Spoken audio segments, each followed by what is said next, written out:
ሀባይቦቼ እንግዲህ በአዲስ ነገር ደግሞ ተመልሼ መጥቼላችኋለሁ። ሰላም ሰላም፣ ውድ የተከበራችሁ የቻናሌ ተከታታዮች እንዴት ናችሁ? የኔ ወዶች፣ የኔ ወርቆች፣ ሰላማችሁ ይብዛልኝ ባላችሁበት የኔ ማሮች። ተመልሼ መጥቼላችኋለሁ። እንግዲህ ወደ ገደለው ገብተናል ትላላችሁ እና የኔ ወዶች፣ እጅግ በጣም እንግዲህ ሰርፕራይዝ የሆንኩበት ነገር አለ።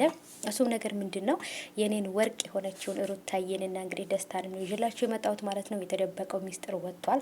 ይህም ነገር ምንድን ነው? ራሳቸው ባጠመዱት ወጥመድ ራሳቸው በከፈተው ጉድጓድ ገብተዋል ማለት ነው። እና ማናቸው? እና አብርሃም እና እንግዲህ አቤልን ከሩታ የአክስት ልጅ ጋራ ወይንም ደግሞ የሩታን እህት እንግዲህ አጣብሰውታል። ያም ማለት እንግዲህ ልክ ሄርሜላና አብርሃም ሩታና ደስታ እንደመጡት አሁን ደግሞ እዚህ ጋር ደግሞ የሄርሜላንም ሲስተር እንግዲህ ከአቤል ጋራ ጓደኛሞች አድርገዋቸዋል። ጓደኛሞች ሆነዋል። እንግዲህ አሁን ላይ ኦሬዲ ፍቅር ጀምረዋል ማለት ይቻላል። እውነት ለመናገር እኔ ግራ የገባኝ ነገር ምንድን ታውቃላችሁ? ሩታ ለምን እንደዚህ ያደረገች ምናምን እያሉ እንጣጥ ሲሉ ነበር። ወይንም ደግሞ ሩታ ይቅርታ ስለጠየቀኝ እነሱ ትልቅ ሰው የሆኑ መስሏቸው ነበር። እንዲያውም ይቅርታ መጠየቅ ነው ትልቅነት ብዬ ነው የማስበው። እና የኔ ወርቅ ማለት ነው ሩታዬ፣ ሁልጊዜም ፈገግ በይልኝ የኔ ማር እና ውዶቼ እንግዲህ አቤልን ከሄርሜላ እህት ጋር አጣብሰውታል። ያ ማለት እንግዲህ ከዚህ በፊት አቤል ለሄርሜላ ለአብርሃም እያለ ሲያሽቃብጥ የነበረው እሷን ለማግኘትና ጥሩ ሰው ለመምሰል ነበረ።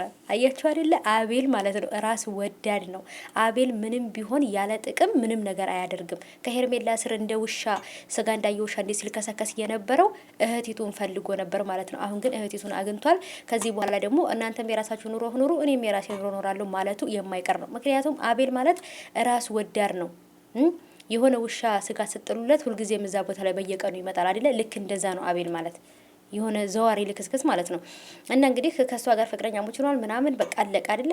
ሩታ ግን እሱን የመሰለ የሆነ መጥፎ ሰው ስላጣች ደስተኛ ነው የምትሆነው እንጂ አትከፋም ማለት ነው። እና ብቻ ግን ገርሞኛል ትናንት የተፈጠረው ነገር እና ሩታዬና ደስታዬ ደግሞ ይመለሳሉ። ሩታ በጣም አስተዋይ ናት።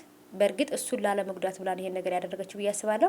እና ወዶቼ ነገሮች ይሄን ይመስላሉ። አቤልና የሄርሜላ እህት እንግዲህ ጓደኛሞች ሆነዋል።